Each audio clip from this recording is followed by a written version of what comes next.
Assalamualaikum warahmatullahi wabarakatuh. Jumpa lagi dengan saya Firman Wanipin dalam channel dan TikTok Cilote Wanipin.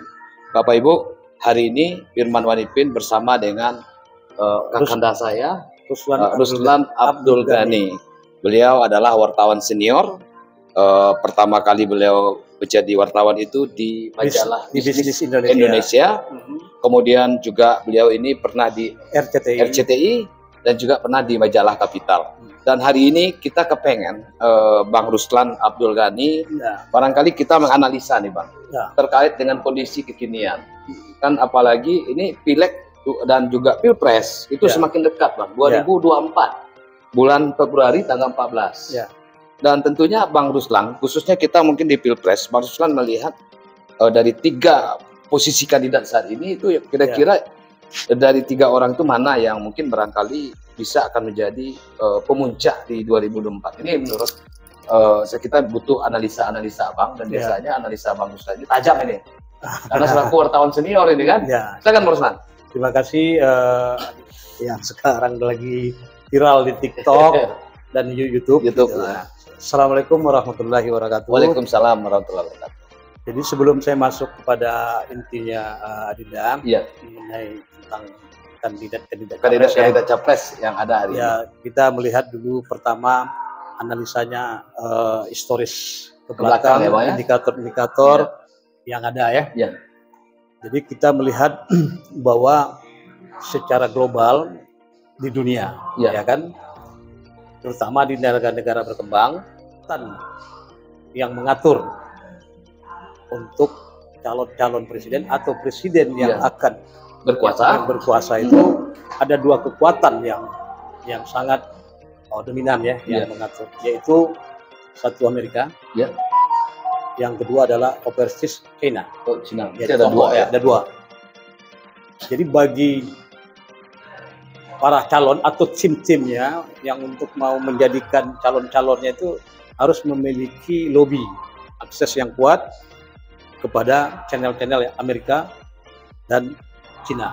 Amerika ini jelas Yahudi kan. Kalau itu bisa diseimbangkan, kekuatan 2 itu dapat, dan itulah yang akan duduk sebagai presiden kapanpun kan. Karena sesuatu ini tidak ada yang baik kebetulan, tetapi semuanya adalah by setting. Jadi semuanya disetting sedemikian rupa dengan potensi-potensi yang ada, dan mereka mempunyai analisa calon ini siapa, itu mereka dah mempunyai daftar dari awal. Pertama kita melihat Soekarno. Presiden Soekarno itu kan bisa menjadi presiden itu tidak terlepas adalah kekuatan Amerika. Waktu itu adalah ideologi. Betul. Ideologi antara komunis dan non komunis. Jadi harus masuk Soekarno. Tetapi karena kesannya Soekarno di pro komunis, Nasakom ya Bang. Nasakom. Akhirnya jatuh. Dan by setting adalah kepada Pak Harto. Soeharto. Presiden Soeharto. Ya kan, sehingga muncul Pak Harto kan gitu. Setelah Pak Harto berkuasa 32 tahun, Pak Harto itu selama 32 tahun dia bisa menyeimbangkan kekuatan 2 ini. Antara Amerika dan Cina. Dan dia bisa dekat dengan Amerika dan dia dekat sama Cina. Jadi dia seimbangkan sehingga bertahan lama. 32 tahun lama tuh Bang. Lama ya. Karena bisa menyeimbangkan 2 kekuatan tadi. Nah, kemudian Pak Harto mulai dalam tanda-tanda mau kehancuran. Itu mulai tahun 95 ya kan. Sudah mulai tanda-tandanya. Beliau pernah, waktu saya sebagai wartawan di istana, pernah mengatakan bahwa bobroknya ekonomi ini karena Amerika. Jadi dia mulai berpihak kepada Cina. Jadi satu kekuatan dia pihak kan gitu. Akhirnya timbul gejolak. Krisis ekonomi. Dolar melonjak naik ya Bang ya. Macam sehingga jatuh. Selama ini bisa dia seimbangkan. Mungkin pada saat itu nggak bisa seimbang lagi antara Amerika. Dia jatuh. Ganti dengan pengajaran Pak Habibie. Kalau Habibie kan lebih dekat dulu kesan pada Islam kan. Dan ke Amerika paru-paru dan ke China agak kurang kan. dan ini nggak mendapat tempat ya kan gitu. Sehingga waktu laporan pertanggungjawabannya kan ditolak. Itu kan permainan sudah ada permainan tingkat tinggi kan, bagaimana bisa jatuh. Setelah Habibie kan ganti Gus Dur. Gus Dur ini sangat pro Israel nih. Iya. Agak ke Amerika kan, tapi ke Cina kan agak sedikit kurang harmonis deh. Kurang dekat ya. Kurang dekat ya. Akhirnya Gus Dur pun nggak tahan lama juga. Menyimbangkan nggak bisa kan. Iya, Gus Dur nggak bisa menyimbangkan dua kekuatan ini. Kemudian ganti Mega di tengah jalan kan, melanjutkan. Tetapi 2004 kan bertarung. Iya. Nah, Mega ini kedua-duanya ya paru-paru gitu kan, ke Amerika. Tidak kurang dekat, ke China kadang-kadang kurang dekat juga. Sehingga bertarung dengan SBY 2004. Iya. SBY 2004 itu memang SBY ini ya kalau udah di setting nih waktu sebagai tentara ya. TNI ABRI dia udah di setting masa akan berlanjut malah akan menjadi presiden ya. Ya 2004 itu bertarung sama Mega. Dan deal-deal ini ada sebenarnya. Mereka elit politik ini tahu. Dan tingkat tinggi ya, Bang. Kan tahu mereka dia. Iya. Ya kan pernah juga kan di Tengkumar, pernah teman saya saudara Zulfandin dan mengutarakan waktu itu ada ikut hadir kan. Itu hadir dari Anuta itu ada gitu. Cuman kan nggak terungkap. Iya. Dan ini kan hal-hal yang rahasia ya kan.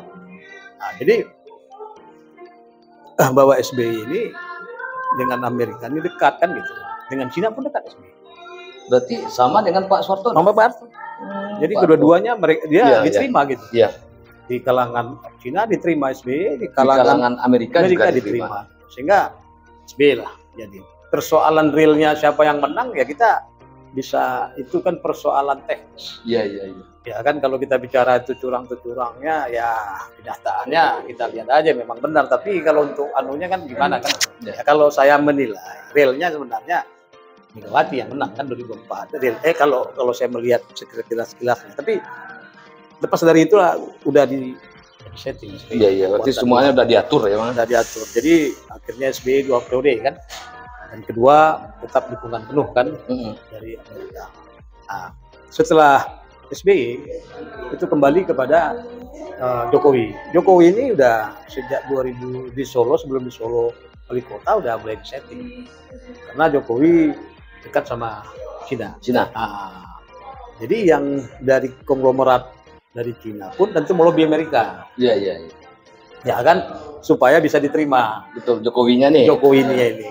Nah, jadi apa sebenarnya kepentingan daripada Cina sama Amerika itu di Indonesia? Sebenarnya kepentingan biologi. Sekarang kepentingannya itu adalah bisnis. Iya. Ya, selagi bisnis mereka tidak diganggu di Indonesia oleh presiden itu full. Artinya 5 tahun menjabat ya full aman. Tambah dulu lagi. Tapi kalau itu diganggu, itu jadi masalah kan. Iya. Nah, bagaimana menyimbangkan itu? Sehingga apa kepentingan? Kalau kita melihat kepentingan Amerika, bisnis Indonesia yang menyangkut sumber daya alam itu Amerika yang menguasai. Dia minta itu gas, emas, tambang itu semuanya kan. Ya, kalaupun ada yang lain itu kan yang menganukan. Coba Freeport, ya kan, Arun kan gitu, Aceh itu gas-gas tuh, ya itu kepentingannya, aman kepentingannya ya udah, yang sisanya ya udah bagi-bagi, Chinese apa. Jadi artinya kepentingan bisnis jangan diganggu antara kekuatan dua ini kan. Kan sama aja, Amerika kan sekutunya kan ada, ya kan, sekutunya banyak ya kan, kekuatannya. Iya. Nah, jadi Jokowi karena lobby-lobby daripada konglomerat Cina ini kepada ya yang penting aman, ya aman. 2 periode kan? Iya, aman 2 periode. Sekarang siapa yang ke depan? Nah, tinggal sekarang lagi mencuat 3 nama. Iya, ada Anies, Ganjar, ada Prabowo.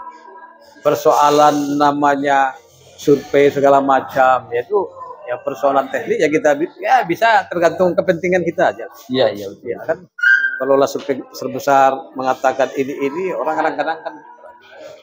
Karena sekarang mereka 3, ya kan? Dalam survei dari survei yang selama ini top ya kan gitu. Dari 3 ini siapa? Ya kalau saya melihat kalau Prabowo ini udah 2 kali. Ya. Jadi kalaupun mau jadi sebenarnya pertarungan sama Jokowi kan ya dia yang ada di sana sebenarnya kan, tapi Ya, karena Prabowo ini kan dengan Amerika, karena kasus-kasus belum dapat restu ya. Restu gitu. Dan terbukti 2 kali kan kalah. Kalau sekarang ini mau maju lagi ya sekarang kan harus ada yang baru kan gitu. Iya. Ada yang baru yang mungkin bagusnya Pak Prabowo ini kan jadi kingmaker aja sebenarnya. Iya. Jadi tinggal pertarungan itu 2 aja. Anies dan Ganjar ya. Anies dengan Ganjar gitu lah kan. Sekarang yang 2 kalau kita melihat menganalisa, kita lihat Anies ya. Ini Anies ya Bang, sosok Anies ya. Sosok Anies. Kalau Anies ini sosoknya kan orangnya cerdas. Dan lulus S3-nya sudah kan dari Amerika. Iya. Kalau Islamnya kan dia Islam moderat. Ya kan, tidak radikal Islam. Ya. Artinya kalau sekarang di Indonesia ini Islam radikal enggak.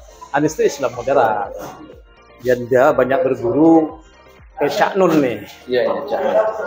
Islam moderat ini kan Islam modern juga. Modern ya. Jadi tidak khilafah, kan gitu. Tidak. Jadi tapi dia selalu masalah Islam ini bukan berarti akan keadaannya dia enggak tetap sesuai dengan dengan agama lah ya kan. Ya. Tapi sekarang dia acak enggak, dia pun enggak mau juga. Tapi sesuai lah.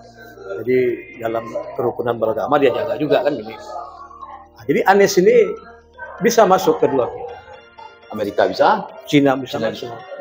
Cuma lawannya ini kan seolah-olah Anies ini Islam dari Arab, udah kan teroris, dan itu sebenarnya nggak ada itu. Itu nggak ada. Iya, nggak ada. Sebenarnya itu nggak ada. Jadi cuman ya namanya politik ya kan, selalu dia nggak sejauh itu ekstrimnya kayak umpamanya orang melihat Habib Rizik nggak sejauh itu. Cuman dia tetap sesuai dengan ajaran Al-Quran dan hadis tetap dijaga. Jadi kerukunan umat itu tetap dijaga. Jadi beliau dia bisa diterima di kedua belah pihak. Amerika Cina kan gitu. Kita melihat coba Anies ini kan banyak dibully waktu segala macam, tetapi ternyata kan masih tetap eksis, tetap tenang segala macam ya kan. Itu salah satu indikator bahwa Anies ini di backup oleh Amerika. Ya kan? Di backup oleh Amerika. Yang kedua, waktu pertarungan dengan Gubernur PKI. Lawan siapa? Lawannya Ahok. Ya kan? Waktu itu Presiden lagi berkuasa Jokowi, temannya kan bisa kalah. Itu juga di backup Amerika. Itu kalau pemainnya, secara real jangan sampai terganggu. Masih backup Amerika. Kan? Jadi indikatornya, lulusan dan lulusannya S1-nya memang UGM, tapi S3-nya atau S2-nya ya itu Amerika. Jadi orang-orang Amerika ini, mana orang-orang Indonesia yang sekolah di Amerika, itu mereka punya list itu. Nama saya ada nggak Bang? Kalau lulusan Amerika ada nama itu situ. Tapi lulusannya Unan. Unan. Masuk ambil S2 S3. Jadi masuk daftar ya kan, masuk daftar itu. Jadi lulusan Amerika itu semua terdaftar. Dan diprediksi mereka telah tahu ya kan, yang namanya kan CIA, intelijen itu semuanya punya data, mereka tuh hebat. Jadi dan berikutnya saya lihat lagi indikator Anies ini bisa menjadi presiden ya. Waktu deklarasi PKS itu kedutaan besar itu dubesnya hadir. Ini Amerika ya? Amerika itu tanda-tanda. Tanda-tanda indikator tanda-tanda alamnya sudah ada. Alam adatnya sudah ada. Meskipun diganjal-ganjal terus. Tapi kalau diganjal terus makin melambung. Ya makin naik lah. Makin naik. Ini tentang Anies ya kan. Dan prestasinya kita lihat kan cukup banyak. Ya kan. Nah, kalau soal bahasa, kalau di level internasional bahasa Inggrisnya bagus segala macam. Lebih hebat, lebih pasti bahasa Inggrisnya Bang Anies dibanding saya, Bang. Iya, sama kita juga ya kan. Jadi kalau soal kapasitasnya kan itu nggak diragukan untuk level-level internasional dia nggak. Nah, tapi kan persoalannya kan kekuatan tadi. Nah, kalau kekuatan tadi telah menyatu dari Amerika dan sama Cina, itu udah nggak bisa dibendung lagi. Nah, kalau menurut dari analisa saya atau informasi, ya kalau untuk pintunya passwordnya Amerika itu ya SBY. Iya kan. Jadi jadi kalau sedikit-sedikit kalau mau mana ya Amerika apa tanya SBY dulu, password. Iya, passwordnya iya. Nah, sekarang kan SBY 3 partai udah bersatu. Iya. Meskipun yang lain tuh nanti itu saya rasa kalau udah 3 nih bersatu, mungkin yang lainnya akan bergabung akan ngikut ya, akan ngikut. Nah, ini kan analisa saya. Iya. Mana dalam konteks kekinian ya, betul. yang kita lihat. Ya, memang Anies nggak punya duit tuh. Ya, tapi kan pendukungnya cukup banyak. Pendukungnya banyak. Ya. Simpul relawannya banyak. Berapa total simpul relawan hari ini, Bang? Hari ini 192. Itu di tersentral Jakarta ya? Iya, tersentral Jakarta. Dan termasuk yang baru tadi Wanipin sebagai sekjen. Ya. Relawan Anies. Abri 1 di Sumbar ya kan tadi rapat ya kan. Nah, itu masuk dalam daftar di relawan dalam sekber. Jadi artinya ini legal diakui itu. Oh iya. Sekretariat bersama. Bersama itu diakui di dalam relawan-relawan ya kan. Baik Bang. Ya. Jadi Bang kata kuncinya tadi Bang, kata clue-nya untuk closing statement Abang nih. Ya. Di Celoteh Wanipin nih hari ini. Ada tambahan. Nah, ini agak sedikit agak ringan gitu ya. Tetapi percaya atau tidak percaya, ya anggap saja hiburan ya kan. Kalau memang kita ini ya, tapi agak banyak hiburan. Kalau kita kaji di SEO, biasanya orang-orang Chinese ya, SEO ini ada pengaruhnya juga. Ada. Ya kan? Nah, ini indikator yang kedua nih. Jadi satu analisa tadi ya kan. Itu Pak Soekarno itu kan SEO-nya Kebo. Jadi selama ini presiden yang ada di Indonesia ini 2 aja. SEO Kebo sama SEO ayam. Nah, Pak Soekarno SEO Kebo, Pak Harto ayam. Di luar dari itu, Habibie di luar dari itu, nggak lama kan? Iya. Gus Dur di luar dari itu CEO-nya, nggak lama. Iya. Mega di luar dari itu, nggak lama. SBY kerbau. SBY kerbau. Kerbau ya? Iya. Jokowi kerbau. Sekarang giliran ayam. Anies ayam nih CEO-nya. Berarti untuk 2024 ini yang akan jadi presiden itu CEO ayam. Yang lainnya CEO-nya nggak ada kebong, nggak ada ayam kecuali Anies. Iya. Ini kan merujuk ke CEO sebelumnya. Iya, tahun kelahiran ini orang Chinese nih sangat percaya. Sangat dia tahu CEO Feng Shui ya itu di Cina itu kajinya juga. Betul. Nah, jadi kalau apa kata tadi Bung Firman Wanipin tadi konklusinya closing statement-nya Bang nih. Jadi intinya dari yang kita sampaikan tadi, kata kuncinya apa kira-kira tuh Bang? Jadi kata kuncinya untuk Pilpres ini, indikator yang akan jadi presiden 2024-2029, insya Allah kalau tidak ada yang lain adalah kelihatan dari indikator yang ada adalah Anies Baswedan. Ya. Jadi gimana buktinya nggak percaya? Nanti kita buktikan. Iya. Artinya kan? Nanti kita datang ke TPS dan kita lihat perhitungannya. Gitu perhitungannya. Siapa yang menang? Itu membuktikan. Ini kan analisa. Yang lain memikir yang lain calonnya yang menang ya itu bisa saja. Ya, kalau saya ini analisa dari Bang Ruslan Abdul Ghani. Indikatornya ini yang selama ini yang indikatornya ya itu kira-kira.